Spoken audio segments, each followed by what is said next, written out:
Once again, welcome back to my channel. This is Shweta here and today I will discuss about Axis Mutual Fund. तो आज के video में हम बात करने वाले एक्सिस म्यूचुअल फंड के बारे में, क्योंकि ये न्यूज़ बहुत ज़्यादा हाईलाइटेड न्यूज़ बन गया अभी।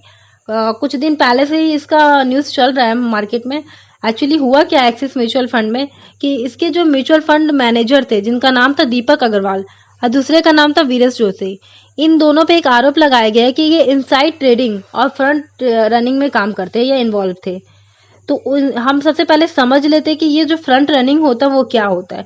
तो फ्रंट रनिंग उसको बोलते हैं जैसे कि जो फंड मैनेजर होते हैं उनको फंड हाउस के बारे में पता रहता है कि फंड हाउस जो रहेगा वो कौन से स्टॉक को बाय करने वाला है।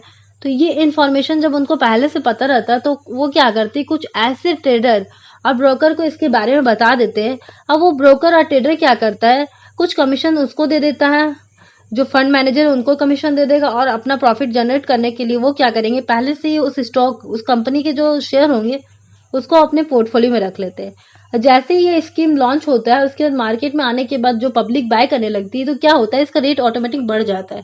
अब बढ़ने के बाद फायदा किसको होता है, जो ट्रेडर होते हैं या ब्रोकर होते हैं जिनको इनका इन्फॉर्मेशन दिया जाता है पहले से, वो जो पोर्टफोलियो में रखे रहते हैं उनको इसमें प्रॉफिट होता है। तो ये प्रॉफिट जैसे ही होता है वो कमीशन के रूप में उनको दे देते हैं। तो ये सारा काम का अंदाजा लगाया जा रहा है कि ये काम करते थे ये दोनों फंड मैनेजर। तो अब हम जानते हैं कि जो फंड मैनेजर थे दीपक अग्रवाल और वीरेश जोशी, वो उनके पास कितना स्कीम था। तो टोटल देखा जाए तो 7 मैनेज का काम करते थे, 7 स्कीम था जिसको वो मैनेज करने का काम करते थे, जिसमें फंड मैनेजर का काम करते थे। वो पहला स्कीम था एक्सिस आर्बिट्रेज, दूसरा स्कीम था एक्सिस कंजम्पशन ईटीएफ, तीसरा था एक्सिस क्वांट फंड, चौथा था एक्सिस टेक्नोलॉजी ईटीएफ एंड पांचवा है value fund, axis value fund. तो इस तरह से 7 था।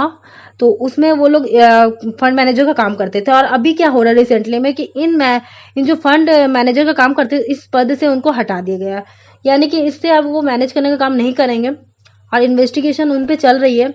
और साथ ही साथ देखा जाए कि एक्सिस म्यूचुअल फंड जो है पूरी इंडिया में 7 नंबर का सबसे लार्जेस्ट म्यूचुअल फंड माना जाता है, क्योंकि इसमें 81 स्टॉक में इन्वेस्ट कर रहे हैं। एक्सिस बैंक जो होते हैं, एक्सिस म्यूचुअल फंड वाले बैंक जो है वो 81 स्टॉक में इनका पैसा इन्वेस्ट करते हैं और साथ ही साथ 2.6 लाख करोड़ रुपए का वैल्यूम भी उसमें ट्रेड ये लोग करते हैं।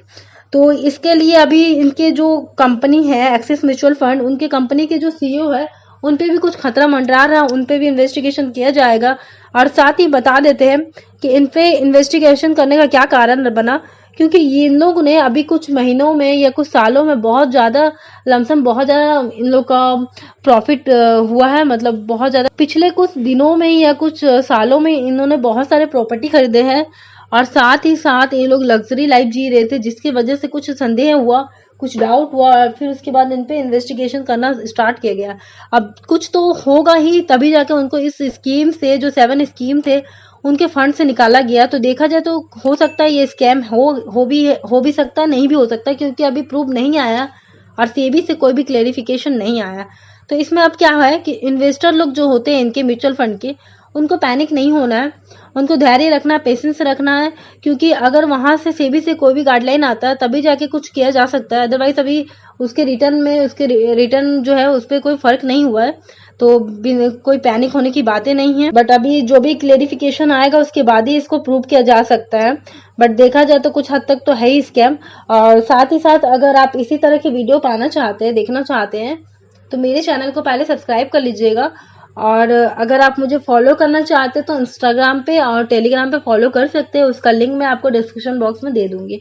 तब तक के लिए टेक केयर, स्वस्थ रहिए, मस्त। इस वीडियो में आपने जाना एक्सिस म्यूचुअल फंड के बारे में कि ये अगर स्कैम हुआ, मान लीजिए स्कैम होता है तो बहुत बड़ा स्कैम माना जाएगा ये।